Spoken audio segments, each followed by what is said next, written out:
Hello, everybody. Welcome back to LGBTQ NA, and I've got Lennox. Lennox? Lennox. Yes, I said it Hi. right. Lennox is here with me. We're going to be talking about identity as we do on LGBTQ and so to get started, Lennox, why don't you tell us a little bit about yourself, and then we can get going. Love these icebreakers. So my name is Lennox. My pronouns are they, them. I live in Wisconsin where it's constantly cold, and I feel like that's changed my demeanor. Uh, Does it change your demeanor when you've lived here your entire life? So it's like, I'm from Illinois, actually, so I'm a transplant. yeah. But Yeah, has it whatever. changed your demeanor? How nice have you become since moving from Illinois? Flipping it on me already. We're only in the introductions. Uh-huh. We'll go with medium. Medium. Medium Yeah, nice. Sounds fair. medium nice. Cool. So Yeah, they, them. they, them. Mhm. I identify as non-binary, queer in general. Um, Awesome. life's a facade and a protest, so why not act like it? Absolutely. Yeah. Perfect. Okay. Very cool. So Mhm. how did you get from our heteronormative society's view of what you should be to what you think you should be? Uh,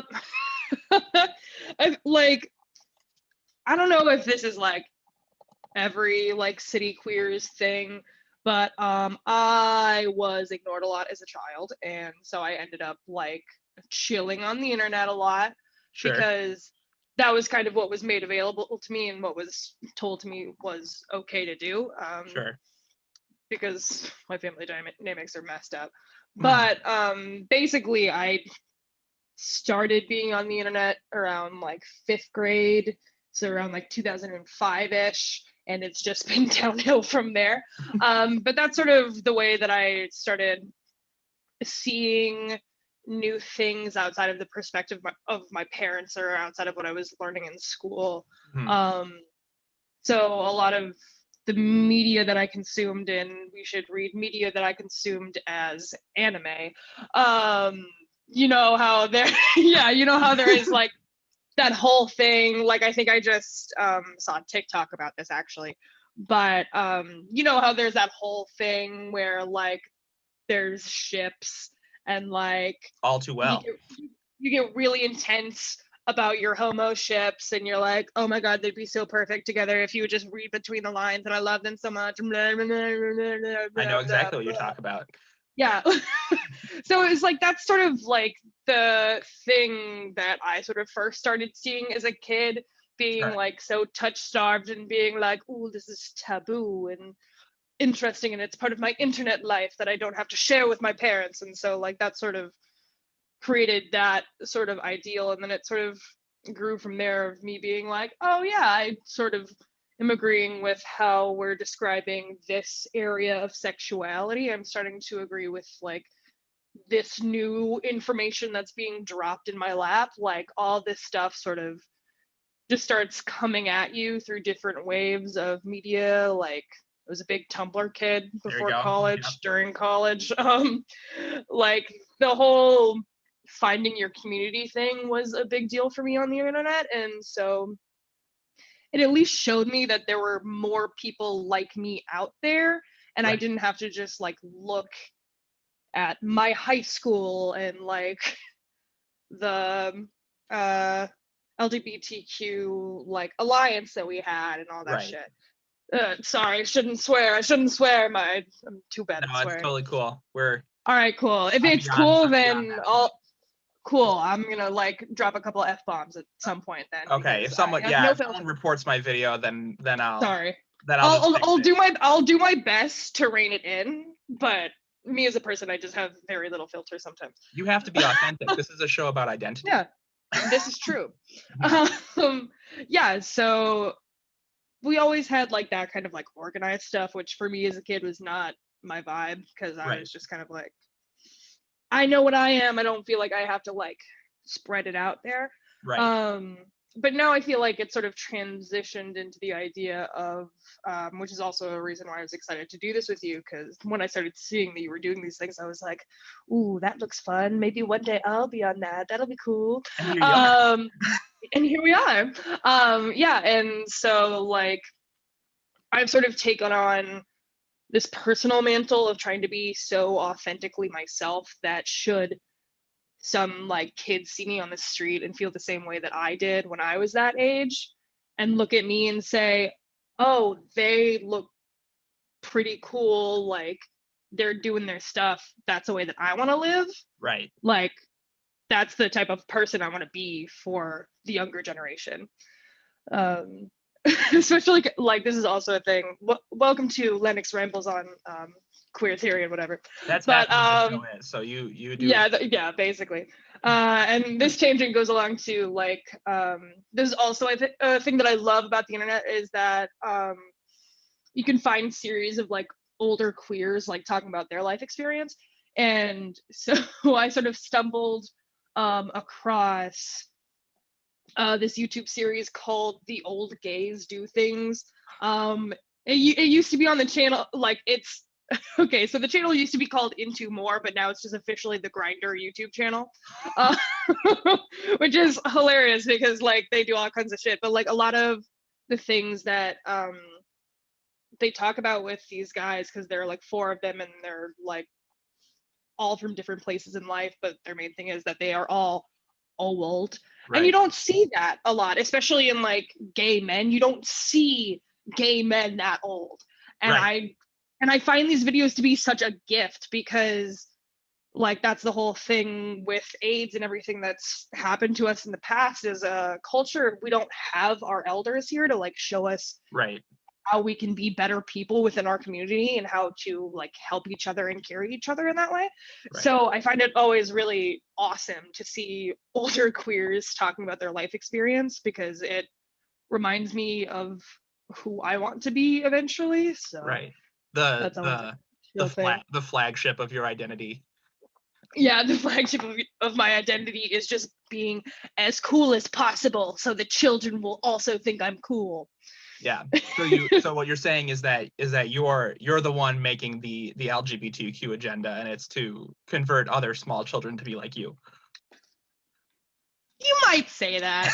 You might say that. It's more so I just want people to feel like honestly, this is what we all want. Everyone would just be happier if they were gay. But that is my advice and I'm sticking to it. But video over. Boom, done. Video over, done. Bye. Thanks for having me. But no, I just think that especially the way that like I was brought up, like there was such a thing with compulsory heterosexuality. Right. That like in school you never learn about like queer sexual relationships, anything.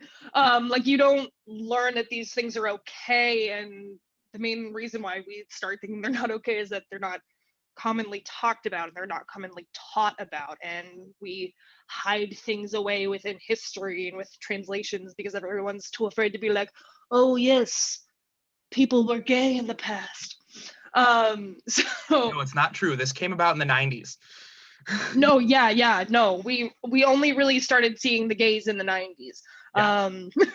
That's that's even a stretch to me because like for me, queer history is so important to me that I like have picked way before like, that. It's way before that. It's like my favorite thing to be like.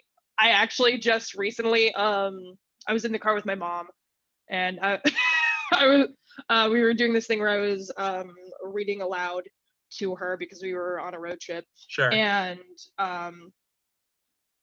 Walt Whitman was mentioned, and I was like, oh yes, my favorite gay poet. And my mom was like, really? And I was like, yeah, Walt Whitman is gay. Like, how do you not read this and be like, oh yes, Walt Whitman is gay? Right. Yeah. He wrote an entire book about wanting to be grass. Like, come on. like what kind of gender feel is that? I feel that every single day. Of course I want to be grass. Think of all the things that'll sit on me if I'm grass. Yes. Like it's all, I also have this cyclical nature of I've been depressed my entire life. So I think a lot about like about what happens when we die. And so I kind of go like, ah, yes, I will one day eventually become the thing that becomes grass. I will one day actually be like part of the planet. I actually came from the same atoms that made a star. Like, I think that's so cool about biology and space and sciences is that they're Right. all the same thing. And we're just too stubborn to look at it that way. Well, see, what's crazy is like when you think about it, right? Like we're all made from the same stuff, and it's all stuff that's made from stars, Yeah. and like and stars sparkle. So, right, how is being, you know, how can you be so nitpicky about things like who you Yeah. love and like stuff like that when like in the grand scheme of things we're all made of like stardust. It's like Yeah. No, it's like we are how is all that stars.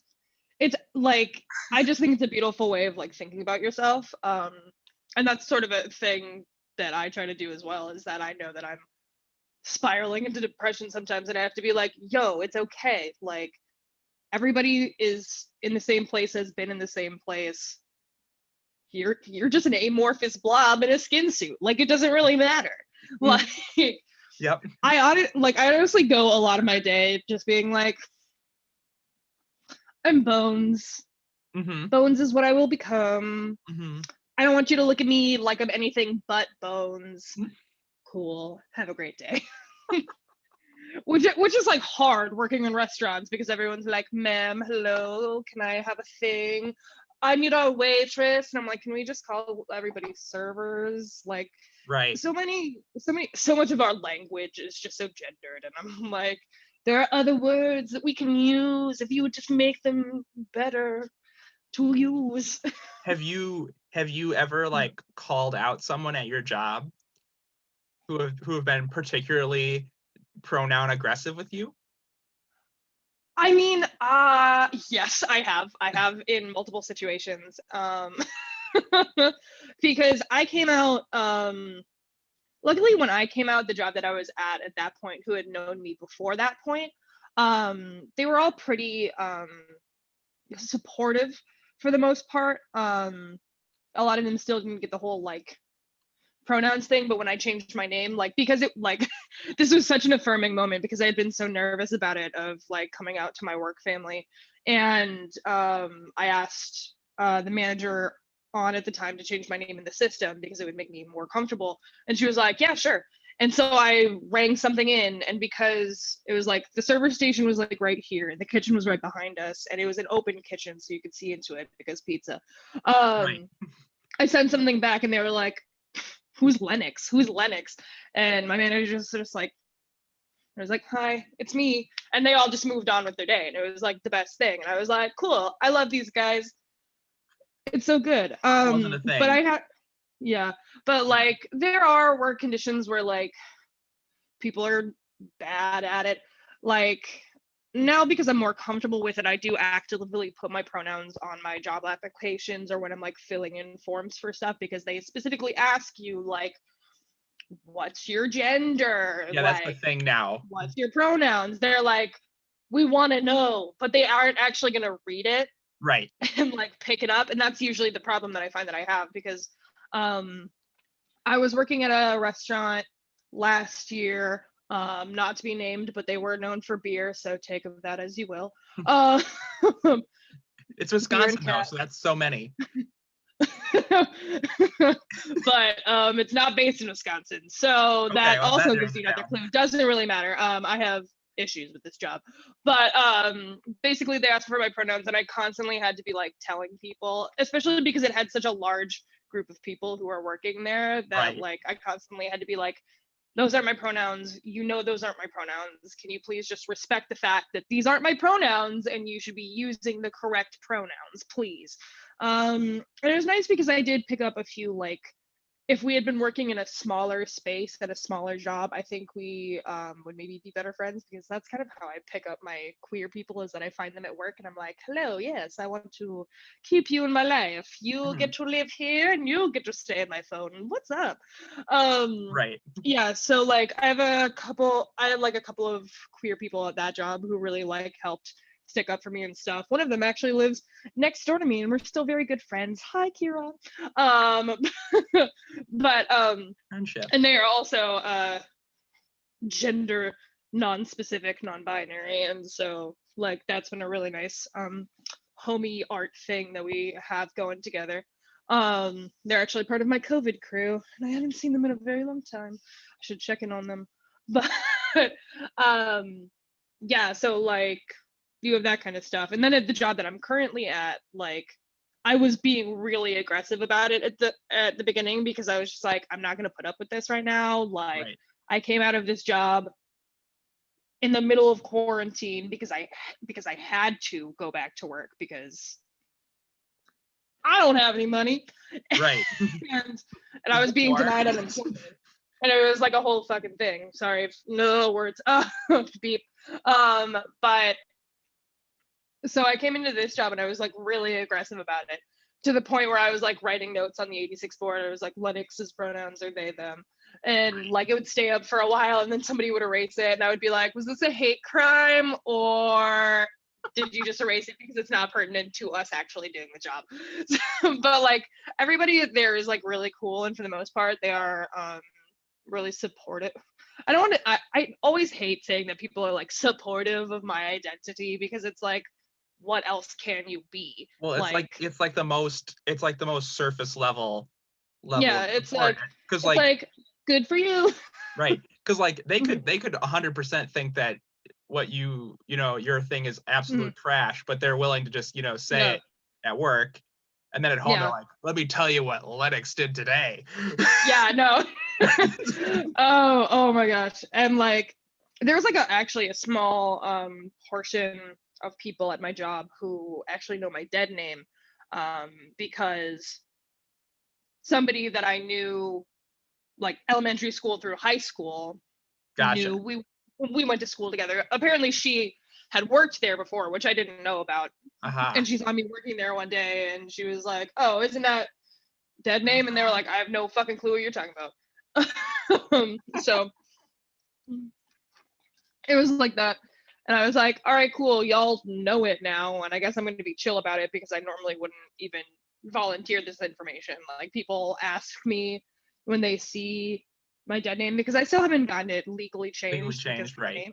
Yeah. Yeah. Um, and so like because I also like to, would it be easier for me to get my name legally changed because I don't have a driver's license? I believe I don't so. know.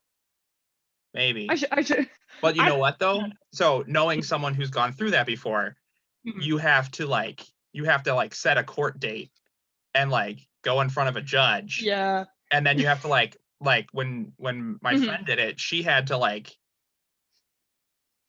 put an ad in the newspaper saying she was changing her name and like all that Yeah. kind of stuff, and it's so expensive. It's like Yeah, no, three hundred and it's dollars. yeah, and it's like this whole basically registration process.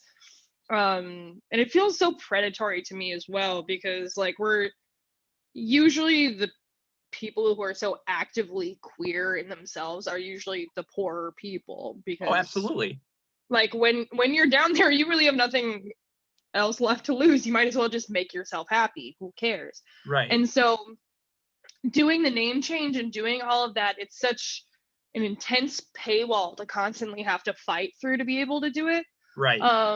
And that's sort of my issue with a lot of trans medical procedures as well, is that there was a point where I was thinking about getting top surgery. I'm still thinking about doing it, but the main reason why I haven't done it yet is because So I did get expensive. a referral from, like, it's expensive, but like I got a referral from my GP. Like um I had already just gotten my tubes tied, which was a breeze, surprisingly, and all this stuff.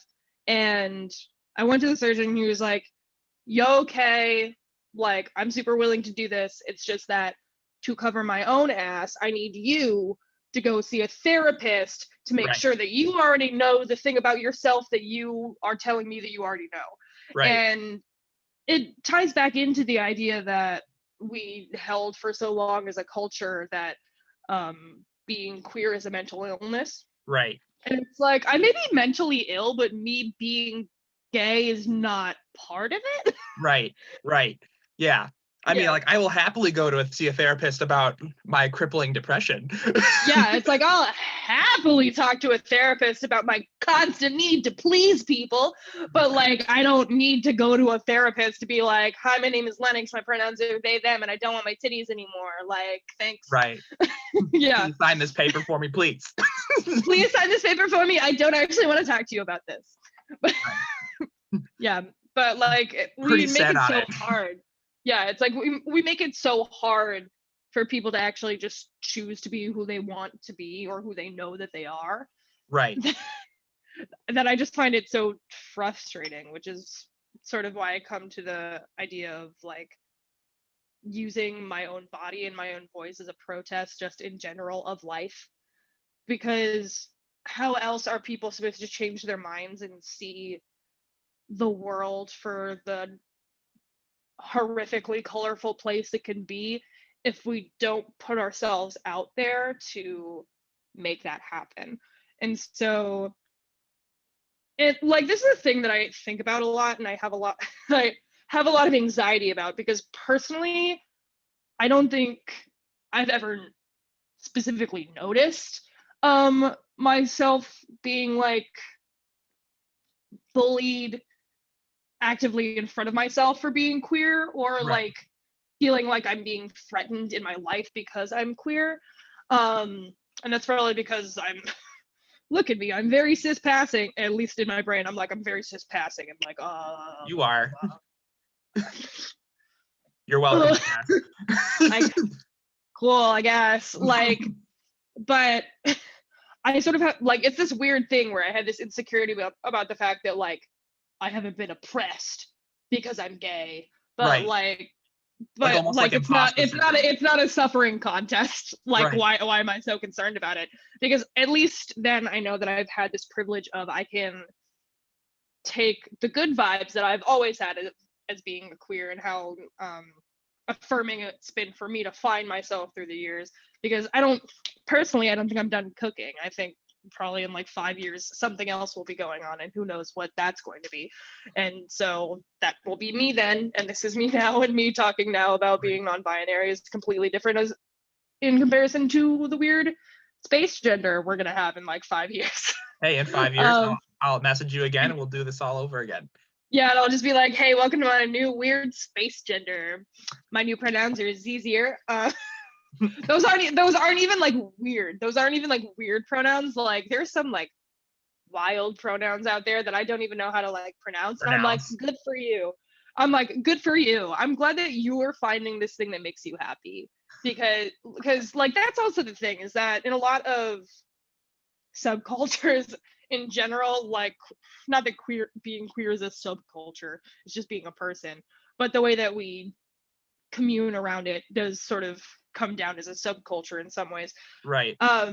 This issue that we have with gatekeeping, especially within the queer community, can be really frustrating because that's sort of the thing that you see in TERFs. It's basically just gatekeeping, but with extra hate. Like there's a thing. Chick-fil-A order. Yeah, it's like, hey, I'm gay, but I eat Chick-fil-A, and it's like, stop it, stop that. Yeah, because this is also oppression. Yeah, it's like, God damn it, just stop giving money to Chick-fil-A. I have a lot of hate Chick-fil-A so much. They opened one in Appleton, and everybody was like, they were like, oh my gosh, this is so great. And I'm like, oh my gosh, why are you giving them any money? Yeah, it's like, why would you give them any money? They're liars and they're hateful. And well, this is a crazy thing. So like when it first opened, I worked at a grocery store. Speaking of fun service jobs that don't always have the best people, of course, working them. I was, it opened. They're like, that was what they talked about for like 2 weeks. Was like, oh, when am I gonna go to Chick-fil-A? Blah blah blah. Oh my God. And I'm just sitting there, kind of like fuming to myself because I'm just like, that's so, like, and they were so oblivious to the fact that it was bad, and they didn't know why, and they didn't understand why I was so angry. And then finally, they're like, "What's your deal, Mike? Like, why are you so upset about this?" And I was like, "Do you know what they do? Do you know what they spend their money on?" And they're like, "No." And I was like, read a blog. Read a blog, like listen to any news, like come on. Yeah, and that's also the thing. It's hard getting queer news out there because a lot of it is just like blog posts. Yeah. Because like all of our own news is just like, it doesn't even fucking matter. We're like, oh yeah, Ian McKellen today has continued to be gay and we love him. Right. Like what good best. queer representation. Huzzah. Huzzah, he's still alive. We love him. God, I'm so envious of Ian McKellen. Love him. Love his life is fantastic. His life is fantastic, and like he has the Shakespearean experience that I want. Like, I'm still mad that I cannot find a recording of his Hamlet because I'm sure it's one of the best things that I will ever see, but I can't find it, and I don't know if there's a copy anywhere. There has to be one. If he's in it, there has to be one. But it's like when he was like super young, like it was when like way back then, like like 60s 70s, like way back, right? Like back when he did his Macbeth, which I can't remember when that was, but it's definitely in black and white because TV was black and white then. Gotta love it. Which was also not a very good production, but I still watched it because I'm really gay for Ian McKellen. I love him. Yeah. What were we talking about again? this tangent about Ian McKellen. We started talking about Macbeth, so. Yeah, we started talking about Chick-fil-A is what it was. Oh, right. We were complaining about how crappy Chick-fil-A is. Yeah, about how terrible Chick-fil-A is in general. You wanted to see him in which one? Hamlet. Oh, in Hamlet, sorry. Yeah, you should definitely like just Google it really quick, like Ian McKellen Hamlet. Like the pictures out of it are like. I see pictures. He's immaculate. Yeah, because like they're like I've looked for the video before. I still can't find it. I don't know if like there's any way to find it. I don't even know who did the production. It looks like he's coming back to it now, and there's a lot of videos of him doing it now. Oh my goodness! I'm gonna have to look into that. Yeah. Oh well. No, that's also a thing. As a queer person, loving Shakespeare the amount that I do, I always just want to make every single Shakespeare play gay. Like no matter what. It's not that hard to do. It's really not that hard to do. It's already pretty gay in and of itself. Well, like, did you Hamlet, hear that there's a group of scholars that think that Shakespeare was gay? Oh no, I'm super down on that, and of course he was gay. Yeah. Right. The most famous sonnet, was it 95 or whatever? I believe it's like his dark mistress. They're actually pretty sure is a dude. Yeah, like for sure. Yeah.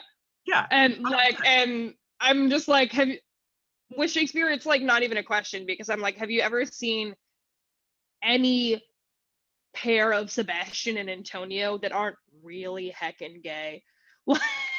Like I'll say right now that is a very Shakespeare in joke, but like, and like see it anytime you see a Sebastian and an Antonio, they're absolutely gay for each other. Like it's just straight up. There's a Sebastian and an Antonio and Othello, right? No, there's one in Twelfth Night. Okay. Specifically, Viola's brother Sebastian and like the dude he sort of like flirts around with in the country. Hangs out with, shoots the that he hangs out with. Tempest, I believe there's a Sebastian and Antonio. I read the Tempest for freshman studies. I'm not surprised. Tim Troy has a giant boner for that show. I don't really get it. He was the guy who ran freshman studies my year. That's why. That So is why. That is definitely why. that was the book I received in the mail to read first. So that was my start, my I'm introduction to so Lawrence. completely unsurprised. I'm so completely unsurprised. Like, Tim Troy is so gay for The Tempest. It's hilarious. Like, I honestly don't get it because The Tempest is one of Shakespeare's last works, and maybe it's just because I don't like the comedies as much. But like, it's not as well written as I would like it to be. The concept of it is completely fine. It's just that you get in some of those like lovey-dovey monologues between Any of the characters? like the two specific lovers. I don't remember their names because I don't like The Tempest, but like those two, there's like a specific monologue that like the dude does where he's like, oh, I'm working so hard and I'm so sweaty, but it's super worth it because I'm in love with you. And it's like, shut up, no one cares. It's not your best work. Well, try again. Yeah. Oh well. Yeah. Oh well. Yeah. This isn't really so much a discussion on queer identity as it is about my weird niche interests. You know what though? It's related. It's fine. We're kind of tying It's related. it. It's all good. It's fine. Like, the only reason why I like anything is because it makes me more gay than I was before. And that's what you kids gotta realize, is that whatever you do, as long as you enjoy it, it makes you gayer.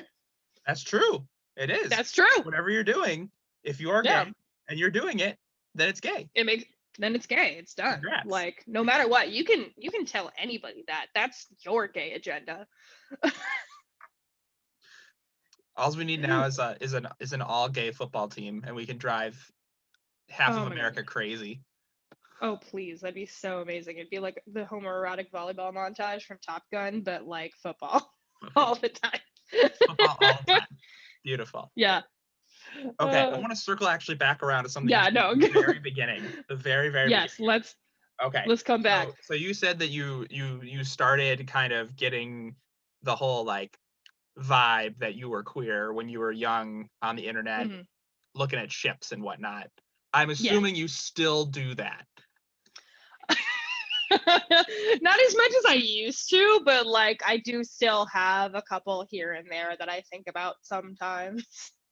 Please inform me. Tell me what's up. I want to know. My current obsession, like, not that I've like looked up art or anything about it. I made that eye roll. It sounds like I'm not that bad. I am not that bad. Again, I am a 26-year-old person. I am not as emotionally detached as I used to be as a child. A new ship that I know that I could definitely get behind. I don't know why I grabbed it. It's fine. ADD. But I've been watching a lot of My Hero Academia, so like this is what I was hoping you'd get to. Okay. Love it. So no, like I the entire dynamic of Izuku and Bakugo, like, love them, absolutely love them. One of my older ships, obviously, is Naruto Sasuke, because who doesn't ship Naruto and Sasuke? Like, it's so gay. Speaking of anime, I think actually that was like one of the first gender sort of non-conforming people that I saw was in Naruto. It was Haku, and I have such like a kinship bond with Haku from like the Zabuza stuff. Like, it's my favorite volume of Naruto. I think I still own it somewhere. Like, I zero in on him constantly, and I'm like, well, you are everything that I wanted to be. I remember the first time I ever saw it, I was like, well, that's a really pretty girl ninja. Like, that's not. And then he's like, casually like, oh, by the way, I'm a boy. And I'm like, what? Yeah, no, like that was like the appeal of it. Like, that's still the appeal to me, is that I don't want anyone to know what I am or what I could be. I'm just a nebulous void. Like, that's the goal, is to trick everyone. Right. Yeah, let's see some other ships that I have.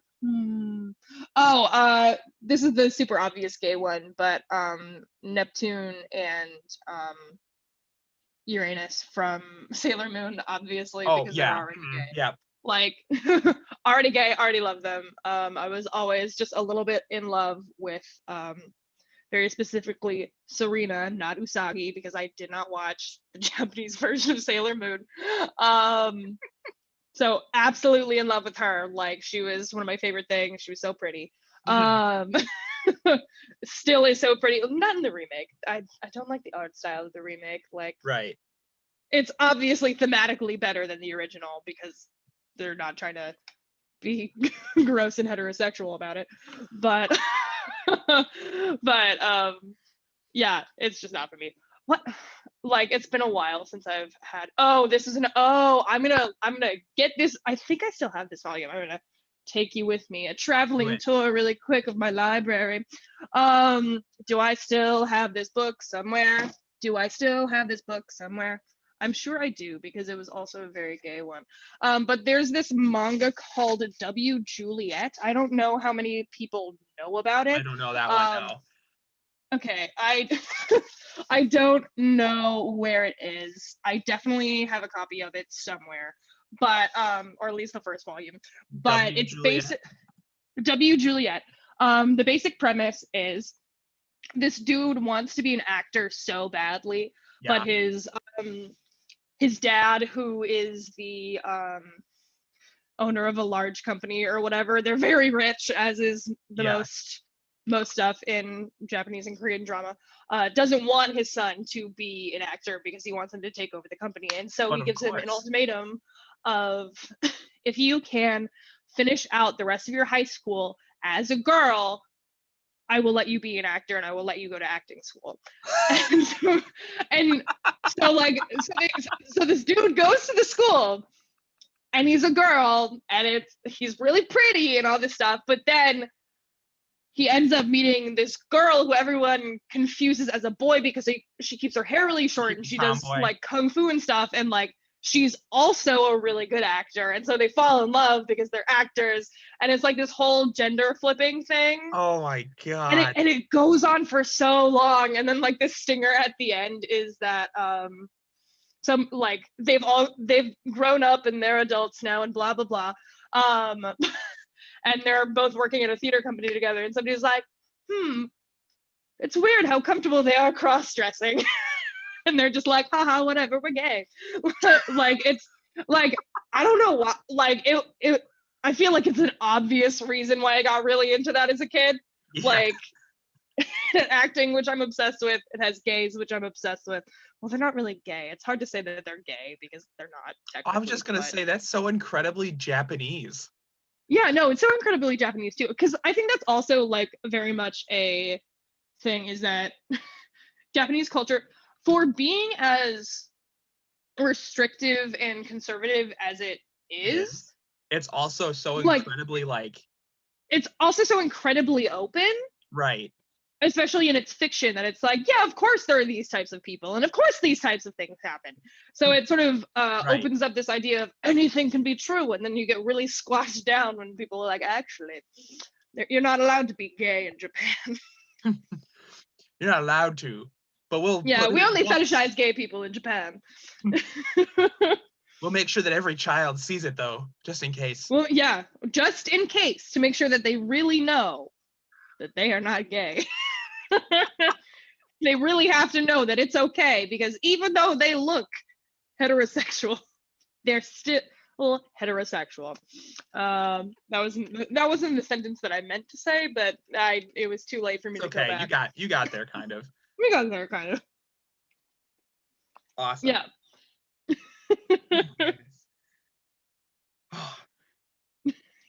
Just thinking about anime. A blast. I'm glad you think so. Sometimes I'm afraid I'm just like, oh no, I've gone on a tangent and I can't pull myself back to the gay thing. But so like when I asked you the question about ships, I also am into My Hero Academia, like, a lot. Of course. In fact, I'm wearing a My Hero Academia shirt under this shirt. Love it. Yeah, bless. And and I remember when I first got into it, I was like, oh, like, I'm gonna go like find the fandom and like see what's going on. Mm-hmm. And then like it took me, I don't know, like 10 seconds of searching on Instagram to find out that like the entire fandom is all into just gay ships, and like nothing wrong with that. No, of course But not. it's like, but it was like, oh, okay. And then I've rolled with Mhm. it since then. Like it's like, okay, Yeah. cool. So like I'm not a huge fan of Bakugo and Deku because I still think because the hetero white guy in me really just wants Deku to be with Uraraka. But Yeah. I'm like, Deku and Ochoko obviously are meant to be, and I love them. But like, my little gay heart loves Izuku and Bakugo, and it also loves Ochako and, oh man, what is her name? Frog Girl, Kiropi. Yeah, the frog girl. Whose Sue. name is here? Sue, yes, Yeah, Suyu. I love. I like so like I have a hard time putting main characters together. Mhm. Like the whole Naruto Sasuke one doesn't really work for me, but just because like Fair. right, it's just the way I am. But like Uh-huh. I really like oh, which one is it? It's gonna drive me nuts now that I totally lost it from my mind. Describe what they look like. Tell me. Oh god, it's Literally, literally on my semester abroad, I like sat down and I read all of Naruto. It was a solid 3 months of just nothing but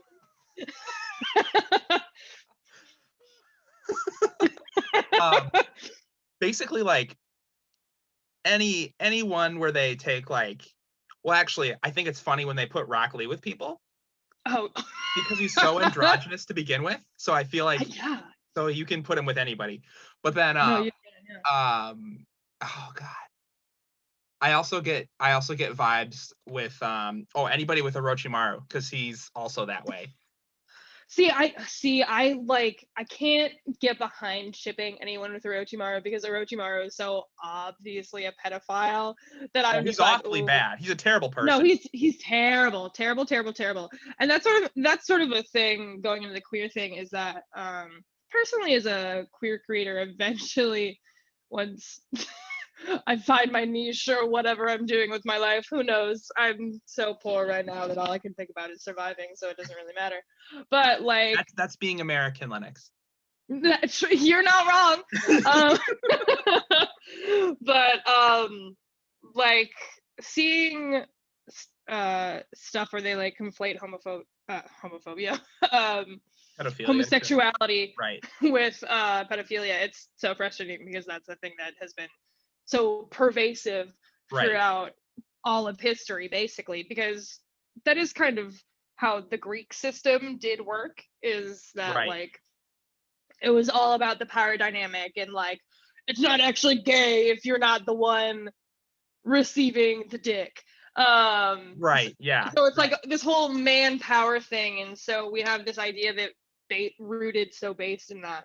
And it's a pervasive thing that we find so hard to climb out of.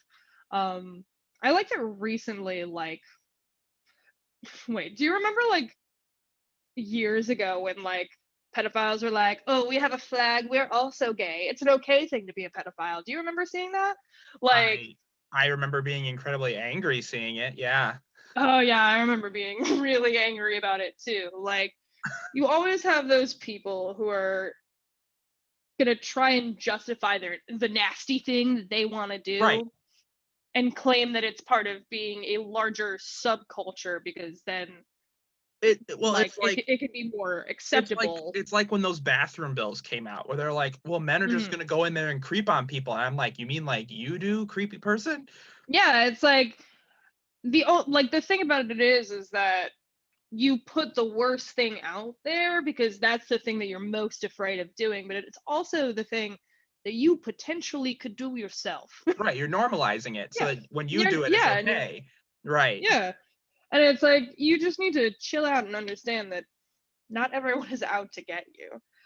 Unless you're a The pedophile, then we are out to get you. Yeah, then we are out to get you. Like Right. pedophiles, Nazis, racists, we're all out to get them. Yeah. Um, That's the other gay yeah, agenda right that's there. that's the other gay agenda. That might just be my agenda as a queer punk. Is I will beat Nazis into submission. I don't know, but um, it's such a thing to have to fight against psychologically that I can understand why certain like this is always a thing is that along with um sort of fueling my own personage as being sort of a protest and sort of to sort of promote that like people who look different than you and people who act differently than you and like might weird you out. We're not all scary. Like, you don't have to look at people who are gay with the same like negative, oh, you're evil lens, because for the most part, we're not.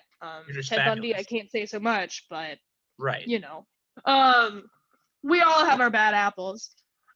And so with part of that is like, I willingly put myself out there so other people who don't have the energy to do so don't have to. Right. And I may just be a soft little jelly bean inside, but I can at least put out the demeanor that I'll mess you up if you try to like mess with me or the people that I love. So. Oh, I remember when I met you, were kind of terrifying. Yeah, I had a lot of anger stashed up in college. I feel like I'm a much happier, nicer person now, but like I had a lot of unresolved hate and feelings at that point in my life. And I did actively try to scare people because I didn't want them to bother me. So like I get that vibe. I remember I don't remember what class we were in together. I think it was I believe it was prehistory. okay, maybe. Yeah. Was it? Because I thought I was in a class with you with Blitzstein. It's possible though. Didn't we take a Russian class together? Like a oh Russian yeah, we did take a Russian class together. Yeah. And then I barely went to that class because I couldn't pay attention after we got past the Romanovs. That's the main reason why I took that class. Like, it was technically for my major, but I was also like, ooh, I don't really care about the fall of the government at this point.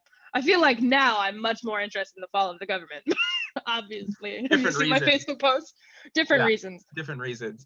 But yeah, I remember like I like came into class and like I'm pretty sure like I know I was in a row with like Colby Lewis, I think, and you used to sit in our row too, and you'd always just be kind of like, and I'd be like, well, maybe I'll talk to her, but probably not. Yeah, no, I was severely depressed in college, so like there was a lot of negative stuff going around. I think like I honestly did start pulling myself out of that at that point when I like figured out my own gender stuff, because that actually did happen around like middle of sophomore year of college for me. I think is when I really started like digging around and being like, oh, okay, this is who I am as a person. Looking up baby names at 2 a.m.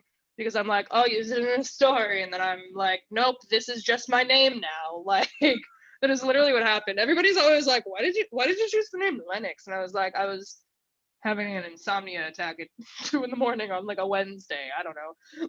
Like, and I decided. And I just decided because like that was also the sort of joyous thing for me about finding Lennox was that, one, I've always been into like the sort of Celtic aspect of things. Just because I'm weird, and like unisex Celtic names are always super cool. Like there was one that I was really attracted to, not for me, but for a character, and it was McCrae, and I think that's like such a cool name. Doesn't that sound so cool? It does. McCrae. It's got a great like to it. It's got like a nice flow to it. But that was the joy of finding Lennox, because it is basically a Celtic Gaelic word that means between the trees. And I was like, oh, yes. Tonight we dine on the depravity of finding a new gender. Like, it was great. Like it was so like wonderful and eye-opening, because like this was also a thing, is that for me growing up, my parents are divorced, and like while I've worked through my issues with my mom, because most of those issues stemmed from the fact that I was still living with my dad at the time, like a lot of his stuff, he's very obsessed with how things look, in my view. So like there are multiple incidents that I can think of as a kid where my dad specifically was like, I don't want you to wear this anymore, and I'm not going to buy this type of clothing for you anymore. Like, he was obsessed with the fact that I was wearing a lot of black as a kid. Yeah, which is a big reason of why I started wearing a lot of black in college, because it was the first time that I was actually able to express myself in that way. Right. Um, and so like a lot of things in college started like letting me just be a person. But there are lots of moments where I can think of where my dad pushed me to be more feminine, to push me to be um, less gay. Like I remember very distinctly um, when I came out to him initially with what I thought was just being bisexual, but then Hmm. moved into me just being queer and whatever. Right. Um, I remember very distinctly him saying the phrase, "I don't think you're going to be happy because your partners are never going to be able to trust you because they're just going to think that you're cheating on them all the time." And I went, that was very hurtful. And I cried for like a day, like after that. And like, I'm like slowly trying to bring up these incidents to my dad to like sort of rectify our relationship, because I do love him. He's my dad. It's Right. that weird thing where like you have emotional trauma from a parent, but you're still trying to preserve the relationship. Well, yeah. Um, yeah, and so like I'm trying to be like, Dad, you do recognize it. Like you said some really nasty stuff to me, and you've never once reflected on it and apologized for it. And that's all Right. I really want you to do, is to put some more effort into learning about the sides of myself that I'm trying to show you. Hmm. Um, and he just like pushes against it so much. Like this was a thing, is that before I went to Lawrence, I shaved my head the summer beforehand. Um, Rocking. yeah, it was bitching. It was awesome. Right. But I was very anxious about it, because the reason why I did it was because I had horrifically bleached my hair.